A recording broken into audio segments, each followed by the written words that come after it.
আসসালামু আলাইকুম। গল্পচিত্রের পক্ষ থেকে আপনাদেরকে স্বাগতম। পাঠে আছি আমি মাহা। আশা করছি আপনারা সুস্থ ও আনন্দময় আছেন। গল্পচিত্রের পক্ষ থেকে আমাদের প্রথম নিবেদন লেখক হুমায়ুন আহমেদের মিসির আলি সিরিজ থেকে মিসির আলি আনসলভড। বইটির প্রকাশক ছিলেন একে নাসির আহমেদ সেলিম। বইটি প্রথম প্রকাশিত হয় জুলাই 2009 কাকলি প্রকাশনী থেকে। মিসির আলি আনসলভড বইটি সাজানো হয়েছে মিসির আলিকে ঘিরে অমীমাংসিত কিছু রহস্যজনক গল্প দিয়ে। আজ পড়ছি প্রথম গল্প, সিন্দুক। অতি বুদ্ধিমান মিসির আলি মাঝে মধ্যে ধরা খান। অনেক চেষ্টা করেও কিছু রহস্য ভেদ করতে পারেন না। আনসলভড খাতায় সেই সব রহস্য লিখে রাখেন। তার মনে ক্ষীণ আশা কোনো একদিন এইসব রহস্যের সমাধান হবে। মিসির আলি হাল ছাড়ার মানুষ না। আমরা যারা সাধারণ মানুষ তারা হাল ছেড়ে দেই। প্রকৃতির রহস্যের কাছে পরাভূত হয়ে এক ধরনের আনন্দও পাই। There are many things in a heaven and earth বলতে আমাদের ভালো লাগে। মানবজাতি পরাজিত হতে পছন্দ করে না, কিন্তু প্রকৃতির কাছে পরাজয় সে নিয়তি ধরে নেয়।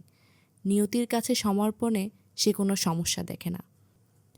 মিসির আলি আনসলভডে মিসির আলির কিছু গৌরবময় পরাজয়ের কাহিনী বলা হয়েছে। কাহিনীগুলো লিখতে গিয়ে আমি আনন্দ পেয়েছি, পাঠকরাও সম্ভবত পাবেন। উৎসর্গ। মিসির আলির কিছু স্বভাব আমার মধ্যে আছে। অতি বুদ্ধিমান মানুষের কাছ থেকে দূরে থাকতে পছন্দ করি। চ্যানেল আয়ের ইবনে হাসান খান তার ব্যতিক্রম। অতি বুদ্ধিমান হলেও তার সঙ্গ আমি অত্যন্ত পছন্দ করি। ইবনে হাসান খান বুদ্ধিশ্রেষ্ঠ। সিন্দুক। মিসির আলির ঘর অন্ধকার। তিনি অন্ধকার ঘরে চেয়ারে পা তুলে বসে আছেন। চেয়ারে পা তুলে বসে থাকার বিষয়টা আমার অনুমান। অন্ধকারের কারণে তাকে দেখতে পাচ্ছি না, তবে পা তুলে জুবুতুবু ভঙ্গিতে বসে থাকা তার অভ্যাস। আমি বললাম, ঘরে মোমবাতি নাই? মিসির আলি বললেন, টেবিলে মোমবাতি বসানো আছে, এতক্ষণ জ্বলছিল, আপনার ঘরে ঢোকার কিছুক্ষণ আগে বাতাসে নিভে গেছে। আমি বললাম, মোমবাতি জ্বালাবো নাকি অন্ধকারে বসে থাকবেন? মিসির আলি বললেন, থাকি কিছুক্ষণ অন্ধকারে, অন্ধকারের রূপ দেখি। বিশেষ কিছু নিয়ে চিন্তা করছিলেন? মিসির আলি বললেন, আপনার কি ধারণা সারাক্ষণ আমি কিছু না কিছু নিয়ে চিন্তা করি? চিন্তার দোকান খুলে বসেছি। পকেটে দেয়াশলাই থাকলে মোমবাতি জ্বালান। একা একা অন্ধকারে বসে থাকা যায়, দুজন অন্ধকারে বসে থাকা যায় না। কেন? দুজন হলেই মুখ দেখতে ইচ্ছে করে। আমি মোম জ্বালালাম। আমার অনুমান ঠিক হয়নি। মিসির আলি পা নামিয়ে বসে আছেন। তাকে সুখী সুখী লাগছে। বিয়েবাড়ির খাবার পর মুখে পান দিয়ে একটা সিগারেট জ্বালালে চেহারার যে সুখী সুখী ভাব আসে, সেরকম। মিসির আলি বললেন, বিশেষ কোনো কাজে এসেছেন নাকি গল্পগুজব? গল্পগুজব। মিসির আলি বললেন, আপনি কি একটা ব্যাপার লক্ষ্য করেছেন? আমরা সবসময় বলি গল্পগুজব, শুধু গল্প বলি না। তার অর্থ হচ্ছে আমাদের গল্পে গুজব একটা বিশেষ স্থান দখল করে আছে। আমাদের গল্পের একটা অংশ থাকবে গুজব। ইংরেজিতে কিন্তু কেউ বলে না স্টোরি রিউমার, কারণ রিউমার ওদের কাছে তেমন গুরুত্বপূর্ণ না। আমি বললাম, আপনি গল্পই বলুন, গুজব বাদ থাক। কী গল্প শুনবেন? যা বলবেন তাই। আপনার ছেলেবেলার গল্প শুনি, শৈশব কথা। আপনার বাবা কি আপনার মতো ছিলেন? আমার মতো মানে? জটিল চিন্তা করা টাইপ মানুষ। আমার বাবা নিতান্তই আলাভোলা ধরনের মানুষ ছিলেন। তার প্রিয় শব্দ ছিল আশ্চর্য। কোনো কারণ ছাড়াই তার বিস্মিত হওয়ার ক্ষমতা ছিল। উদাহরণ দেব? দিন। একবার একটা প্রজাপতি দেখে কী আশ্চর্য, কী আশ্চর্য বলে তার পেছনে পেছনে ছুটলেন। তিনি শুধু একা ছুটলেন তা না, আমাকেও ছুটতে বাধ্য করলেন। প্রজাপতির একটা ডানা ছিঁড়ে গিয়েছিল, বেচারা এক ডানায় ভর করে উঠছিল। আমি বললাম, আশ্চর্য হবার মতোই তো ঘটনা। মিসির আলি বললেন, তা বলতে পারেন, তবে দিনের পর দিন এই ঘটনার পেছনে সময় নষ্ট করা কি ঠিক? তার প্রধান কাজ হয়ে দাঁড়ালো প্রজাপতি ধরে ধরে একটা ডানা ছিঁড়ে দেখা সে এক ডানায় উঠতে পারে কিনা। শুধু প্রজাপতি না, তিনি ফড়িং ধরেও ডানা ছিঁড়ে দেখতেন উঠতে পারে কিনা। বাবার এই কাজগুলো আমার একেবারেই পছন্দ হতো না। কৌতূহল মেটানোর জন্য তুচ্ছ পতঙ্গকে কষ্ট দেওয়ার কোনো মানে হয় না। আপনার বাবার পেশা কী ছিল? উনি মাদ্রাসার শিক্ষক ছিলেন, উলাপাস শিক্ষক, যদিও আমাকে তিনি মাদ্রাসায় পড়তে দেননি। তিনি লম্বা জুব্বা পরতেন। জুব্বার রং সবুজ, কারণ নবীজি সবুজ রঙের জুব্বা পরতেন। বাবার ঝোঁক ছিল সত্য কথা বলার দিকে, এটাই তার উপদেশ ছিল। সত্যি বলতে হবে। তাকে খুব অল্প বয়সে সত্যি বিষয়ে আটকে ফেলেছিলাম। শুনবেন সেই গল্প? বলুন শুনি। আমি তখন ক্লাস 7-এ পড়ি। বাবা মাগরিবের নামাজ শেষ করে জায়নামাজে বসে আছেন। এশার নামাজ শেষ করে তিনি উঠবেন, এই তার নিয়ম।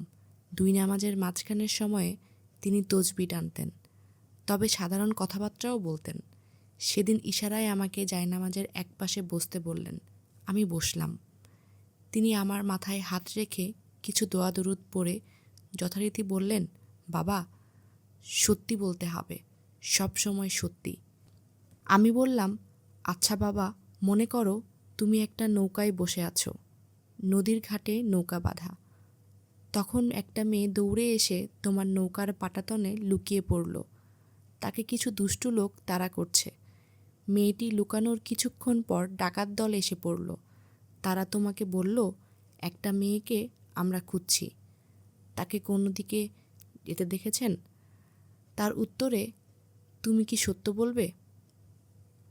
বাবা কিছু সময় হতাশ চোখে আমার দিকে তাকিয়ে বললেন, দুষ্টুতর্ক ভালো না বাবা। মোমবাতি আবার বাতাসে নিভে গেছে। মিসির আলি বাতি জ্বালালেন। আমি বললাম, আপনার তর্কবিদ্যার কি সেটাই শুরু? মিসির আলি বললেন, শুরুটা বাবা করে দিয়েছিলেন, তবে তর্কবিদ্যা না, তার ছিল চিন্তাবিদ্যা, চিন্তা বা লজিক নির্ভর অনুমানবিদ্যা। বলুন শুনি। মিসির আলি বললেন, বাবার আমার প্রতি বিশেষ দুর্বলতা ছিল। 2 বছর বয়সে আমার মা মারা গেছেন। মার স্নেহ পাই নাই, এ নিয়ে তার মনে কষ্ট ছিল। তিনি আমাকে আনন্দ দেবার জন্য নানান খেলা খেলতেন। প্রধান খেলা ছিল টিনের কৌটায় কিছু মার্বেল ঢুকিয়ে ঝাঁকানো। ঝাঁকানোর পরে বলতেন, বাবা বলো মার্বেল কয়টা? বলতে পারলে লজেন্স। আমি যে কোনো একটা সংখ্যা বলতাম।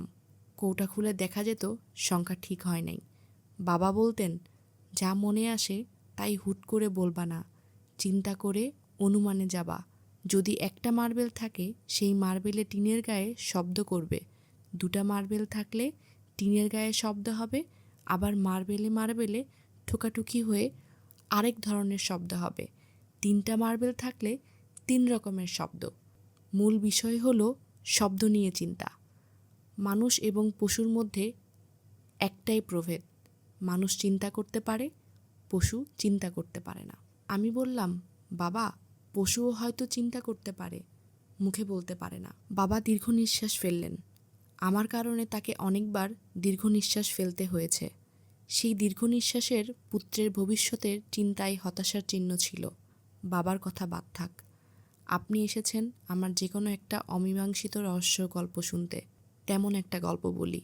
আমি বললাম, আপনার বাবার গল্প শুনতেই ভালো লাগছে, বাবার গল্পই বলুন। মার্বেলের শব্দ নিয়ে তার খেলাটা তো শুনতে ভালোই লাগলো। কোনো বাবা তার সন্তানকে নিয়ে এ ধরনের খেলা খেলেন বলে মনে হয় না। মিসির আলি বললেন, অমীমাংসিত রহস্যটা বাবার সিন্দুক নিয়ে, সেই অর্থে এটা বাবারই গল্প। শুরু করি? করুন। বাবার একটা সিন্দুক ছিল, বিশাল সিন্দুক, লোহা কাঠের তৈরি। লোহা কাঠ কী বস্তু আমি জানি না। বাবা বলতেন, লোহা কাঠ হচ্ছে সেই কাঠ যেখানে লোহার পেরেক ঢুকে না। আমার নিজের ধারণা সিন্দুকটা ছিল সিজন করা বার্মাটিকের। সিন্দুকের গায়ে পিতলের লতাপাতার নকশা ছিল। সিন্দুকের চাবি ছিল 2টা। একটা চাবি প্রায় 8 ফুট লম্বা, 2টা চাবি রূপার তৈরি। চাবি 2টা সবসময় বাবার কোমরে ঘুনশির সঙ্গে বাঁধা থাকত। গোসলের সময়ও তিনি চাবি খুলতেন না। শৈশবে ভাবতাম সিন্দুকে সোনার থালা বাসন আছে, কারণ প্রায়ই গল্প শুনতাম নদীতে সোনার থালা বাসন ভেসে উঠেছে। আর্কিমিডিসের সূত্রে পানিতে থালা বাসন ভেসে ওঠার কথা না, তবে শৈশব সব রকম সূত্র থেকে মুক্ত। সিন্দুক প্রসঙ্গে যাই।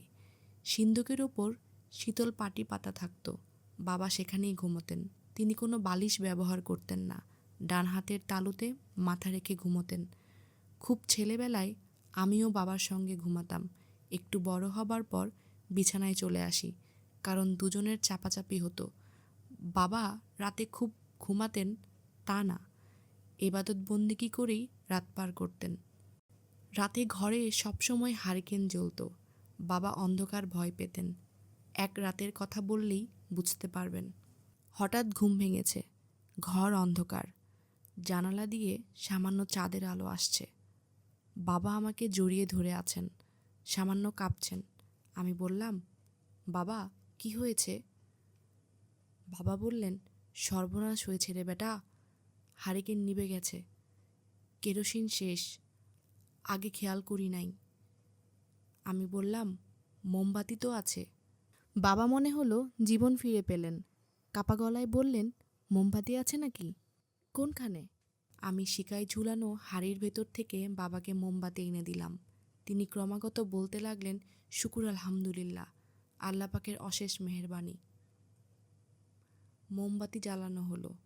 তাকিয়ে দেখি ভয়ে আতঙ্কে বাবার মুখ পাংশুবর্ণ, কপালে ঘাম। আমি বললাম, তুমি অন্ধকার এত ভয় কেন পাও বাবা? বাবা বিড়বিড় করে বললেন, আছে, ঘটনা আছে, তোকে বলা যাবে না, তুই পোলাপান মানুষ, ভয় পাবি। এই সময় আমাদের ঘরের পেছন দিয়ে ধূপধাপ শব্দ হতে শুরু করলো। আমি বললাম, শব্দ কিসের বাবা? বাবা বললেন, খারাপ জিনিস হাঁটাচলা করতেছে। তিনি ক্রমাগত আয়তাল কুরসি পড়ে আমার গায়ে ফু দিতে লাগলেন। আপনার বয়স তখন কত? ক্লাস 5-এ পড়ি। 9-10 বছর হবে। ঘটনা মন দিয়ে শুনুন। বাবা আমাকে জড়িয়ে ধরে ভয়ে থরথর করে কাঁপছেন। ধূপধাপ শব্দ হচ্ছে, এক নাগাড়ে না, মাঝে মাঝে থামছে, আবারও শুরু হচ্ছে। আমি বললাম, বাবা কেউ ঢেকিতে ধান কুটছে, ঢেকির শব্দ। বাবা বললেন, গাধার মতো কথা বলবি না, আমার বাড়ির পেছনে কি ঢেকি ঘর? আমি বললাম, শব্দ দূরে হচ্ছে, রাতের কারণে শব্দ কাছে মনে হচ্ছে। বাবা বললেন, এত রাতে কে ঢেকিতে পার দিবে? আমি বললাম, হিন্দু বাড়ির সকাল হবার আগেই ঢেকি শুরু হয়, এখনই সকাল হবে। আমার কথা শেষ হবার প্রায় সঙ্গে সঙ্গেই মসজিদের আজান শোনা গেল। বাবা আমার মাথায় হাত রেখে বললেন, মাশাআল্লাহ, মাশাআল্লাহ, আল্লাহ পাক তোর মাথায় বুদ্ধি দিয়েছেন। মিসির আলি হিসেবে সেটাই কি আপনার প্রথম রহস্যভেদ? তা বলতে পারেন। তবে ঢেকির শব্দের রহস্যভেদ ছাড়াও ওই রাতে আমি প্রথম বুঝতে পারি আমার বাবা অসুস্থ। কি অসুখ জানি না, তবে তিনি যে খুবই অসুস্থ একজন মানুষ সেটা নিশ্চিতভাবে বুঝে ফেলি। এখন আমি বাবার অসুখের নাম জানি। সাইকোলজির ভাষায় এই অসুখের নাম প্যারানোয়া। কারণ ছাড়া ভয়ে অস্থির হয়ে যাওয়া, সবসময় ভাবা তাকে মেরে ফেলার ষড়যন্ত্র হচ্ছে। বাবা মাদ্রাসার চাকরি ছেড়ে দিলেন, কারণ মাদ্রাসায় যেতে হলে সেনবাড়ির ভিটার ওপর দিয়ে যেতে হয়। ঘন জঙ্গলের ভেতরে দিয়ে রাস্তা। সেখানে নাকি খারাপ জিনিসরা তাকে ধরার জন্য বসে থাকে। একবার একটা ধরেও ফেলেছিল। তিনি অনেক কষ্টে ছাড়া পেয়েছেন। বাবার বিপর্যস্ত মানসিক অবস্থার একটি গল্প শুনুন। তিনি একবার বাড়িতে মাদ্রাসার এক তালেবুল এলেমকে নিয়ে এলেন। আমাকে কানে কানে বললেন, এ কিন্তু মানুষ না, জিন। মানুষের বেশ ধরে মাদ্রাসায় পড়াশোনা করে। আমি বললাম, কিভাবে বুঝলে? বাবা বললেন, সবাই জানে। একবার সে মাদ্রাসার হোস্টেলে তার ঘরে শুয়ে আছে। তার একটা বই দরকার। বইটা অনেক দূরে টেবিলের ওপর। সে বিছানা থেকে না উঠে হাতটা লম্বা করে টেবিল থেকে বই নিল। কে দেখেছে? তার রুমমেট দেখেছে। সেই সবাইকে বলেছে। জিনটার নাম কি? কালাম। পড়াশোনায় তুখোড় ছাত্র। জিন কালাম দুপুরে আমাদের সঙ্গে কই মাছ খেলো এবং গলায় কই মাছের কাঁটা ফুটিয়ে অস্থির হয়ে পড়ল। আমি বাবাকে বললাম, বাবা সে জিন, তার গলায় কাটা ফুটবে কেন? বাবা বললেন, মানুষ বেশ ধরে আছে তো, এই জন্যই ফুটেছে। আমি বললাম, এখন কিছুক্ষণের জন্য জিন হয়ে কাটা দূর করছে না কেন? বাবা চিন্তিত ভঙ্গিতে বললেন, সেটাও বিবেচনার কথা। মাদ্রাসার চাকরি ছেড়ে বাবা দিনরাত ঘরেই থাকতেন। তার প্রধান কাজ সিন্দুক ঝাড়পোছ করা, তেল ঘষা। আগে মাসে 3 দিন বাটিতে তেল নিয়ে বসতেন, সিন্দুকে তেল ঘষতেন। প্রতি সপ্তাহে তেল ঘষেন, তবে সিন্দুকের ডালা কখনো খোলেন না। আমি একদিন বললাম, বাবা সিন্দুকের ভেতর কি আছে? বাবা বললেন, সিন্দুকে কি আছে তা নিয়ে তোমাকে চিন্তা করতে হবে না। তুমি এই সিন্দুকের ধারে কাছে আসবা না, নিজের পড়াশোনা নিয়ে থাকবা। ক্লাস 5-এ বৃত্তি পরীক্ষা আছে, বৃত্তি যেন পাও সেই চেষ্টা নাও। তোমার নিজের টাকায় তোমাকে পড়তে হবে। আমি অক্ষম। প্রায় দেখতাম বাবা সিন্দুকের গায়ে কান লাগিয়ে বসে আছেন, যেন সিন্দুকের ভেতরে কিছু হচ্ছে, তিনি তার আওয়াজ পাচ্ছেন। এই অবস্থায় আমাকে দেখলে তিনি খুব লজ্জা পেতেন। ক্লাস 5-এ কি আপনি বৃত্তি পেয়েছিলেন? না, বৃত্তি পরীক্ষায় দেওয়া হয় নাই। বৃত্তি পরীক্ষার সময় বাবা খুবই অসুস্থ। এখন মারা যান তো তখন মারা যান অবস্থা। আমি সারাক্ষণ বাবার সঙ্গে আছি। বাবার মাথা তখন বেশ এলোমেলো, সিন্দুকের চাবি তার গুনছিতে বাঁধা। তারপরেও 2 হাতে চাবি চেপে ধরে বসে থাকেন। তার একটাই ভয়, খারাপ জিনিসগুলি চাবি চুরি করে নিয়ে সিন্দুক খুলে ফেলবে, সর্বনাশ হয়ে যাবে। এক রাতের কথা, বাবার খুব জ্বর বেড়েছে। তিনি সিন্দুকের ওপর ঝিম ধরে বসে আছেন। হঠাৎ আমাকে কাছে ডাকলেন। আমি তার কাছে গেলাম। বাবা বললেন, সিন্দুকে কান দিয়ে শোন তো দেখি, কিছু কি শোনা যায়? আমি সিন্দুকে কান রাখলাম। বাবা বললেন, কিছু শুনতে পাচ্ছিস? আমি বললাম, হুম। কি শোনা যায়? বুঝতে পারছি না। বাবা বললেন, সিন্দুকের ভেতর কি কেউ নুপুর পায়ে হাঁটে? আমি বললাম, হুম। বাবা বললেন, ভালো মতো শোন, পরিষ্কার করে বল, হুঁ হা না। আমার সময় শেষ। তোকে সিন্দুকের দায়িত্ব বুঝাইয়ে দেওয়ার সময় হয়ে গেছে। দায়িত্ব বুঝাইয়ে দিতে পারলে আমার মুক্তি, তার আগেই মুক্তি নাই। কি শোনা যায় বল? আমি বললাম, নুপুর পায়ে সিন্দুকের ভেতর কেউ হাঁটছে, থেমে থেমে হাঁটছে। বাবা বললেন, এখন বুঝতে পারছিস কেন সিন্দুকে কান দিয়ে থাকি? বুঝতে পারছি। সিন্দুক খোলো, দেখি ভেতরে কি আছে। বাবা রাগী গলায় বললেন, সিন্দুক খোলার নাম মুখেও নিবি না। আমার বাপজান মৃত্যুর সময় সিন্দুকের দায়িত্ব আমার কাছে দিয়ে গিয়েছিলেন। বলেছেন, কখনো যেন সিন্দুক না খুলি। আমি খুলি নাই, তুইও খুলবি না। সিন্দুকের চাবি সারা জীবন সঙ্গে রাখবি। আমি কিছুক্ষণ চুপ করে থেকে বললাম, বাবা আমি যখন সিন্দুকে কান চেপে ধরেছিলাম তখন তুমি শরীর দুলাচ্ছিলে। শরীর দুলানোর জন্য সিন্দুকের চাবি ঠোকাঠুকি হয়ে নুপুরের মতো শব্দ হয়েছে। বাবা বললেন, হ্যাঁ ঠিক আছে, তোর বুদ্ধি মাশাল্লাহ খুবই ভালো। আমার মৃত্যুর পর সিন্দুকে কান চেপে ধরবি, যখনই সময় পাবি তখনই ধরবি। নানান ধরনের শব্দ শুনবি, কিশোরী মেয়ে মানুষের গলা, মেয়ে মানুষের হাসাহাসি। প্রশ্ন করলে মাঝে মাঝে জবাব পাবি। শুধু একটাই কথা, সিন্দুক খুলবি না। এই ঘটনার 1 সপ্তাহ পর বুধবার রাতে বাবা মারা গেলেন। মৃত্যুর সময় তার মুখে একটাই কথা, সিন্দুকের চাবি। আমার সিন্দুকের চাবি খারাপ জিনিস নিয়ে গেছে, সর্বনাশ, আমার মহা সর্বনাশ। তার কোমরের ঘুনশিতে চাবি ছিল না। পুরো বাড়ি তন্ন তন্ন করে খুঁজেও চাবি পাওয়া গেল না। বাবার মৃত্যুর পর আমি অথৈ সমুদ্রে পড়লাম। পড়াশোনা বন্ধ হবার উপক্রম হলো।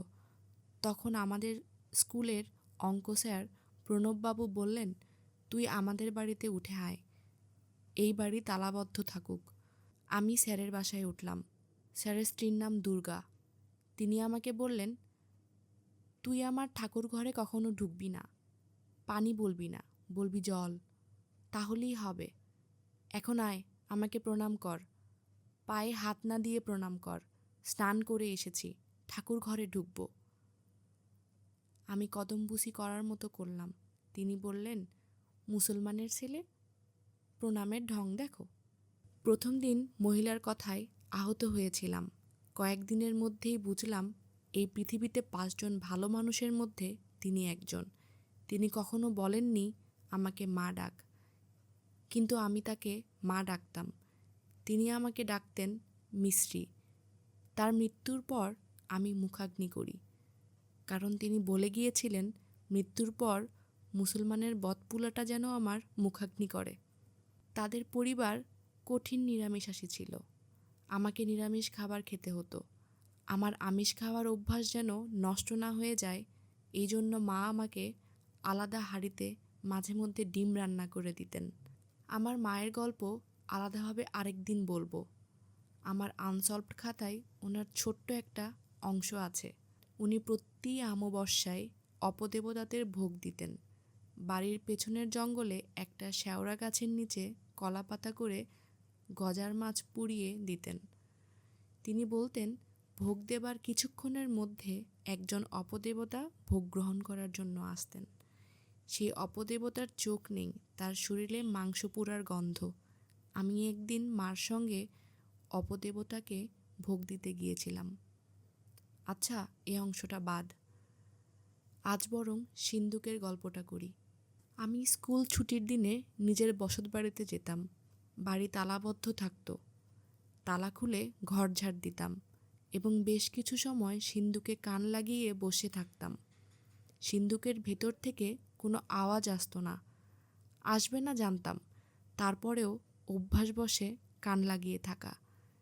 একদিনের কথা, সিন্দুকে কান লাগিয়ে বসে আছি, হঠাৎ শুনলাম রিনরিনে মেয়েদের গলায় কেউ বলল, হেই হেই, আমি আমি আমি, হেই হেই। আতঙ্কে আমার শরীর প্রায় জমে গেল। আমি ছিটকে দূরে সরে গেলাম। মনে হচ্ছে সিন্দুকটা সামান্য নড়ছে। কেউ একজন প্রাণপণ চেষ্টা করছে ভেতর থেকে সিন্দুকের ডালা খোলার। কেউ একজন বন্দী হয়ে আছে, বের হবার চেষ্টা করছে। দৌড়ে প্রণব স্যারের বাড়ি চলে গেলাম। তালাবদ্ধ করার কথাও মনে হলো না। সেদিন এতই ভয় পেয়েছিলাম যে রাতে জ্বর এসে গিয়েছিল। জ্বরের ঘোরে কানের কাছে সারাক্ষণ কেউ একজন বলছিল, এই এই এই, আমি আমি আমি, এই এই এই। পরের সপ্তাহে আবার গেলাম। সিন্দুকে কান লাগানো মাত্র শুনলাম, এই এই এই। আমি বললাম, আপনি কে? উত্তরে শুনলাম, আমি আমি আমি। আপনার নাম কি? আমি আমি আমি। সিন্দুকের ভেতরে কিভাবে ঢুকলেন? উত্তরে পুনরায় সেই পুরনো শব্দ, আমি আমি আমি, তবে স্পষ্ট শব্দ। ইলেকট্রিসিটি চলে এসেছে। মিসির আলি ফু দিয়ে বাতি নেভালেন। তাকিয়ে দেখি মিসির আলির কপালে ঘাম। তিনি এখনও গল্পের ভেতরে আছেন, যেন চোখের সামনে সিন্দুক দেখছেন। আমি বললাম, মিসির আলি সাহেব, ভাই, এটা কি কোনো অডিটরি হ্যালুসিনেশন হতে পারে? হ্যাঁ পারে। সিন্দুক নিয়ে আমার কিশোর মনে প্রবল কৌতূহল থেকে ঘোর তৈরি হতে পারে, তবে ঘোর ছিল না। কিভাবে বুঝলেন ঘোর ছিল না? আমি আমার মাকে, অর্থাৎ প্রণব স্যারের স্ত্রীকে বাড়িতে এনেছিলাম। তাকে বললাম সিন্দুকে কান রাখতে, তিনি কিছু শোনেন কি না। তিনি কান রাখলেন এবং অবাক হয়ে বললেন, বাচ্চা একটা মেয়ে বলছে, আমি আমি আমি। ঘটনা কী রে? আমি বললাম, জানি না। মা বললেন, এর চাবি কই? চাবি আন, সিন্দুক খুলব। আমি বললাম, চাবি নাই, চাবি হারিয়ে গেছে। মা বলল, আমার ধারণা সিন্দুকে অনেক ধনরত্ন আছে। ধনরত্ন পাহারা দেবার জন্য কোনো বাচ্চা মেয়েকে সিন্দুকের ভেতরে ঢুকিয়ে তালাবদ্ধ করে দেয়া হয়েছে। মেয়েটিকে জক করা হয়েছে। আগেকার মানুষের বিশ্বাস ছিল জক ধনরত্ন পাহারা দেয়। মিস্ত্রি দিয়ে সিন্দুক খোলা দরকার, কিন্তু সেটা ঠিক হবে না। ঠিক হবে না কেন? চারিদিকে জানাজানি হবে। সিন্দুক খুলতে হবে গোপনে। মিসির আলি সিগারেট ধরাতে ধরাতে বললেন, আমি যখন ক্লাস 8-এ পড়ি তখন সিন্দুকের চাবির সন্ধান পাই। কিভাবে পান? নিজেই চিন্তা করে বের করি চাবিটা কোথায় থাকতে পারে। চাবি সেখানেই পাওয়া যায়। লজিকের ডিডাকশন কিভাবে করলাম আপনাকে বলি। চাবি দুটো বাবার কোমরের ঘুঞ্চিতে বাঁধা থাকতো, কাজেই চাবি পড়ে যাওয়ার প্রশ্নই ওঠে না। বাবার কথা মতো খারাপ জিনিস তার কাছ থেকে চাবি ছিনিয়ে নিয়েছে, এ তো হবার কথা না। বাবা নিজেই লুকিয়ে রেখেছেন। তার শরীর তখন খুবই খারাপ ছিল, কাজেই দূরের কোথাও লুকাবেন না। বাড়ির ভেতরে বা বাড়ির আশেপাশে লুকাবেন। মাটি খুঁড়ে কোথাও লুকাবেন না। মাটি খোঁড়ার সামর্থ্য তার ছিল না, আর খোঁড়াখুড়ি করলেই লোকজনের দৃষ্টি আকর্ষণ করবেন। কাজেই তার চাবি লুকানোর একমাত্র জায়গা ইদারা, বাড়ির পেছনে ইদারা। বাবা অবশ্য ইদারার পানিতে চাবি ফেলে দিয়েছেন। আমাদের বাড়ির ইদারার চারপাশ বাঁধানো ছিল। অসুস্থ বাবা ইদারায় হেলান দিয়ে অনেক সময় কাটাতেন। ইদারা থেকে চাবি উদ্ধারের কাজ মোটেই জটিল হয় নাই। ইদারায় বালতি বা বদনা পড়ে গেলে তা তোলার জন্য আকশি ছিল। জিনিসটা একগোছা মোটা বড়শির মতো। দড়িতে বেঁধে আকশি ফেলে নাড়াচাড়া করলেই হতো। ডুবন্ত জিনিস বড়শিতে আটকাতো। আপনি চাবি পেয়ে গেলেন? হ্যাঁ। সিন্দুক খুললেন? হ্যাঁ। সিন্দুকে কী ছিল? মিসির আলি সিগারেটের লম্বা টান দিয়ে বললেন, সিন্দুক ছিল সম্পূর্ণ ফাঁকা। কিছুই ছিল না। কিছুই ছিল না? এক টুকরা কালো সুতাও ছিল না। এরপরেও কি আপনি সিন্দুকে কান রেখে কথা শোনার চেষ্টা করেছেন? করেছি, কিছুই শুনিনি। সিন্দুকের গল্পের এখানেই শেষ। যান, বাসায় চলে যান, অনেক রাত হয়েছে। শেষ হলো হুমায়ুন আহমেদের মিসির আলিকে নিয়ে লেখা সিন্দুক। এটি আমাদের প্রথম নিবেদন। যদি কোনো ভুল ত্রুটি হয়ে থাকে ক্ষমা সুন্দর দৃষ্টিতে দেখবেন এবং আমাদেরকে ভুলগুলো ধরিয়ে দিবেন, যাতে আমরা ভবিষ্যতে আরও ভালো কিছু উপহার দিতে পারি। এতক্ষণ গল্পচিত্রের সাথে থাকার জন্য আপনাকে ধন্যবাদ। ভালো থাকবেন, সুস্থ থাকবেন। আল্লাহ হাফেজ।